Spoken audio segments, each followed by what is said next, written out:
Very good afternoon, and thank you for inviting me to give a talk. After such brilliant speakers, I'll be the night watchman type of batsman. Please bear with me. It's an important thing. I'll speak something from experience. No, when I joined MBBS, I was a very reluctant man. I never wanted to join medicine. I wanted to be a lawyer. I wanted to do MBA in XM. Let me tell you, that was my dream. My mother convinced me, no, take medicine. When I entered into anatomy also, I never liked blood. I never liked people falling ill. I never liked all the sick things. But then I felt that it is the mind over the body. In the very first day I joined MBBS, I decided I want to be a psychiatrist. It is the mind which controls the body. You must have watched the movie Chichore. There was this scene in the ICU. I went with my family. It was not a family time movie, but I told yes, let me go with my daughter-in-law. And we were watching the movie. You saw the guy in the ICU. He was not fighting for his life. Now, I get such a case every month in the ICU, where the patient actually does not want to fight. And it is our duty to make him or her understand that yes, you have to fight, you have to win this. Win or loss is not important, but the very thought that we have to win it is more important. So it is always the thought, it is always the mind that matters. Body, secondary. So, coming to the first slide, what is self? We all have forgotten what is self. We are living in a world where we are more dependent on what he is thinking, what she is thinking, what they are thinking, what us is thinking. The very thought that what is me, where I stand, the very concept of self first came in the Vedas. Ahamkara, that is self-confidence, self-assertiveness. That is the first thing of self. I have a view, I have a thought, I have a mind of my own. I don't belong to the herd. I belong to the herd, but I also have a mind of my own. So George Clooney was the first person who gave the concept of a looking glass self. Now what happens is, if you look at this image I have given, here is me in the middle. How my mom and dad sees me as the ideal son, the perfect man, no flaws. I do anything? No. If I do drugs, some friend of his has taken it. He was put under a black magic. How my girlfriend sees me? Great, sexy man. How my older brother sees me? Kid. He needs to be bottle fed. And how my ex sees me? I have lots of ex. So how they see me? Just like a demon. So ultimately, we are a reflection of what we feel others are seeing us as. You agree, you don't agree. How many of us think independently about ourselves that yes, I am this individual who has this plus, who has this as the middle one or the moderate one, and this as the negative. You don't see that. If somebody tells that you are looking horrible, you start feeling that you are looking horrible. And even if you are looking, we are badly dressed, we wear anything and come, and somebody tells, you believe that. So ultimately, our self-confidence in ourselves is not there. Because we as a self have never grown. We've always been reflecting on what others are thinking about us, what others are telling about us. Me as a concept and me as a togetherness are two different things. Me as a single man will always have my own views. I'll always tell that I'm happy. I'll always tell that I'm unhappy. I'll always tell that I'm jealous. I always feel that I'm angry. But me as a together, if everybody is laughing, I have to laugh. Even if I find that the speaker is horrible. The speaker is horrible, but because everybody is clapping, I have to clap.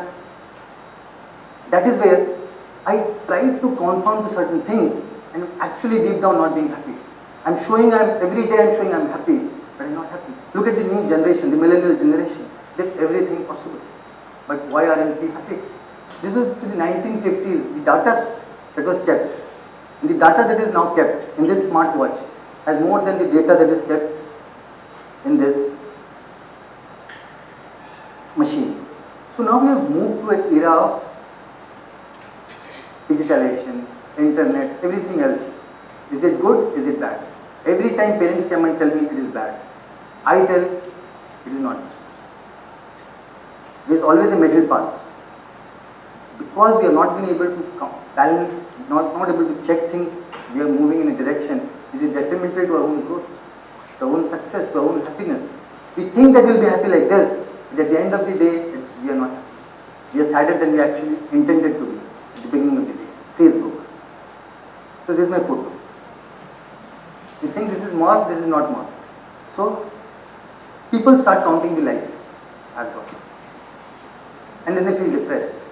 My intention of putting this photo was never to make anybody depressed. But people have that intent in their mind sometimes. My intention was not to get likes for myself. As a healer, I have a responsibility as a public figure that yes, exercise is important for me. And in that process, if I get certain likes, it's okay. If I don't get, it is okay. But if my only intention was to get an emotion of jealousy in you and get an inflated self-esteem for myself, then I am feeling where I am. The intent on what we are doing online is very, very important. Because we have to introspect, why are we doing it? Why? And we have forgot to ask questions to ourselves. That is where we are losing it. So this is the story of selfie. Like me like this. You have to like me. You have no option. Because if you don't like me, I will not give a like to your photo. So it's a trade-off now. So every photo we put, it's a trade-off. Another conversation I have just had with a friend. If you can just get the points here. So I am forcing somebody who is an introvert, who does not like to party, who does not like to drink, to come out with me and have a drink. He, because he does not have a sense of self in himself, is succumbing to my pressure over a SMS or a WhatsApp message. So here, the guy or the girl, just to conform to social norms, is doing what he or she does not want to do. So this is the typical thing we are into now. We are not trying to find out where we will be happy, where we should be happy. We are thinking that maybe because he is happy in that condition or she is happy in that condition, I will also be happy in that. Every day we are trying to give in to things. It could have been done in, we would have given it in a better way, we would have been more productive, we would have progressed in our life. But no, we are actually regressing every day. The smartphones are actually making us unsmart. There was an intent, there was a purpose to the digital world, to the internet. I think we have lost it. Every day I see 5 to 10 patients, children coming to me.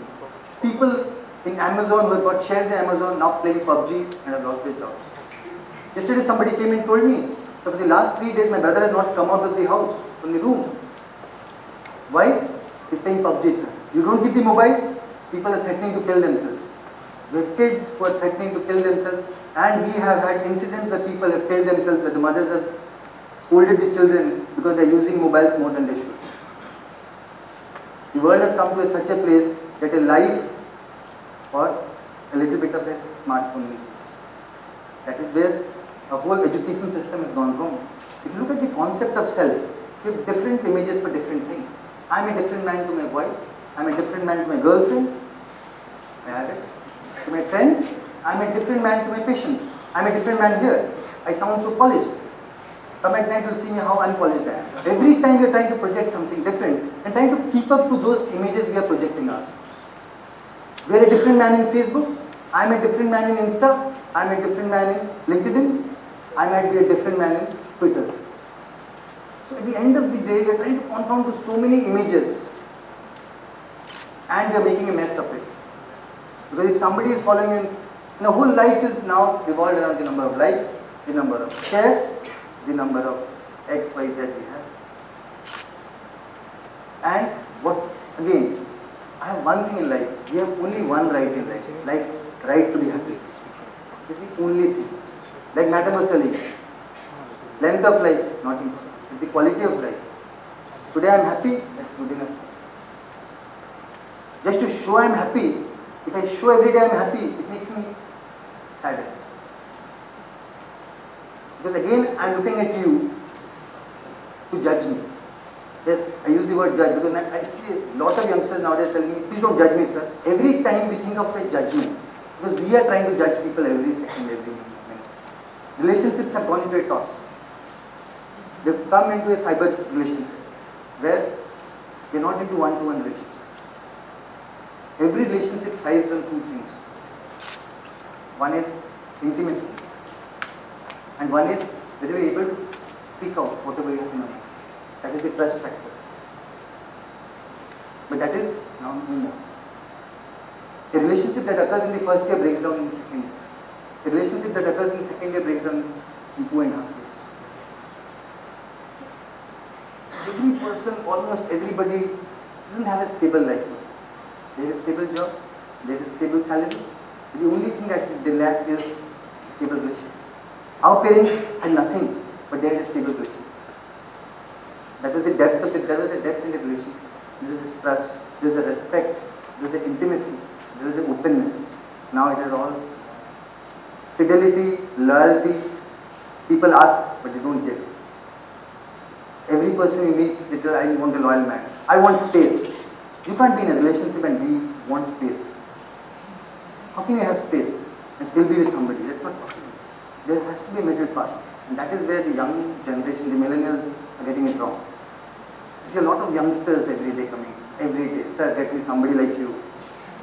Either then you don't know me. Ask my wife why. That is the issue. You have everything, but you have nothing. So we have multiple images of ourselves.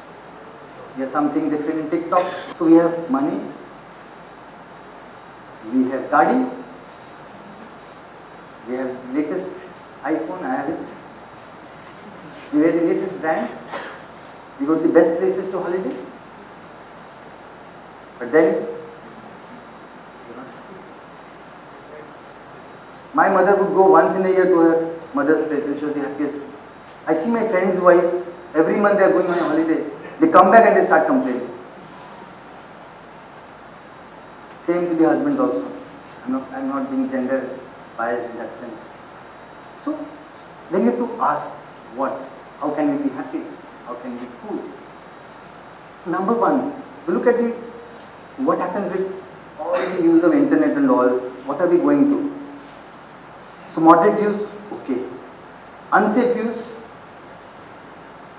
we start introspecting. Are we crossing the time? What has Apple given now? Screen time.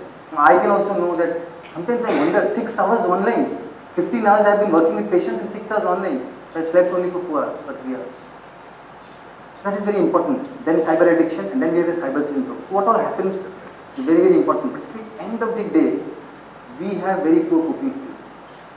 If we have a disappointment in life, if we have a frustration in life, if we think we have lost something, we feel absolutely shattered because we have actually no real friends. Our friends are happier when we fall down. They might come and tell online that, get up, they're so happy. Give them a kick when you get a kick. Yes or no? You agree? Yes. I see a lot of things like that. Best friends on Friends for Life or something, my daughter was telling me yesterday. And then they turn around and you tell anything possible. So you also know that somebody who is telling good about you might not be feeling good about you.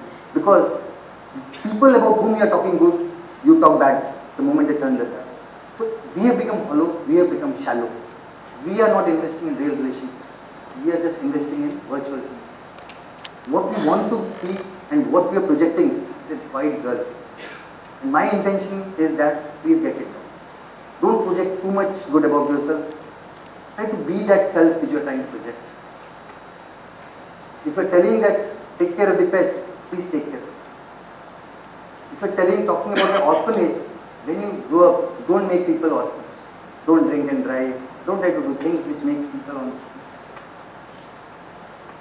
Just doing things for the sake. Do good things when nobody is looking. Then you will not be appreciated. Doing things only when you will be appreciated doesn't give you the sense of satisfaction. Unless you don't feel happy. At the end of the day, it's the feel-good factor that makes you happy. And we have only, if the government gives us only one right, that is right to happiness, everything will be in order. It's the only thing we don't have in our life. If you have poor coping skills, where do you go to? I see a lot of substance. I work with this Smart City initiative where I go to campuses every week to make them substance free. And I think this place might also need me. But people don't know how to cope. They go into short-term benefits. So they go into cannabis, which is very easy, cheap, not detectable. Alcohol, okay. Because cannabis is very good. Put it in the cigarette, smoke away to glory. Short term you feel very good, long term you are losing everything. So whenever you think of something Think of the short-term ramifications and the long-term ramifications. That is very important. Short-term you get benefits, long-term you are losing it, please no. Short-term you are losing it, long-term you are gaining things, please yes. So coping in terms of substance is one of the worst things we can do. Once in a while, be a social drinker, be a social smoker. Smoking should not be done. It is okay. If you can't cope properly, if you're going to substance, if you don't have real friends, if you feel you are a failure, you might end up thinking of death. And we see a lot of young suicides now. Because for them, if this is not this, then it's the end of the world. You don't have that. What madam was telling you, that is not the option. There's so many options in between. In between a good relationship, in between a good result, in between death. So many things. You always have a second chance, you always have a third chance, you always have a fourth chance. But death has only one chance. If it comes, it comes. It kills you, it hits you, it devastates a whole family, a whole generation of people. Even if you lose a batchmate, the whole batch is gone. So that is where you have to think, how to cope properly with frustration, with result. Invest in relationships. I tell you, the best investment in life is to invest in relationships. Coping skills. Please improve your coping skills. Life is about failures. If you accept that, you will be happy. And when you get success, you are the happiest person. But if you think that you are entitled to achievements in life, you are gone. Introspect always. Every day when you sleep, 1 minute give to yourself. Why I came to this existence and what am I doing with my life? Please introspect. Please exercise. Please learn to say no. Be rude. Be assertive. But be good to yourself. Learn to say no. This is the best thing you can learn to say no to things which does not help you grow, does not make you happy. And have a good sleep, balance your life, control your life.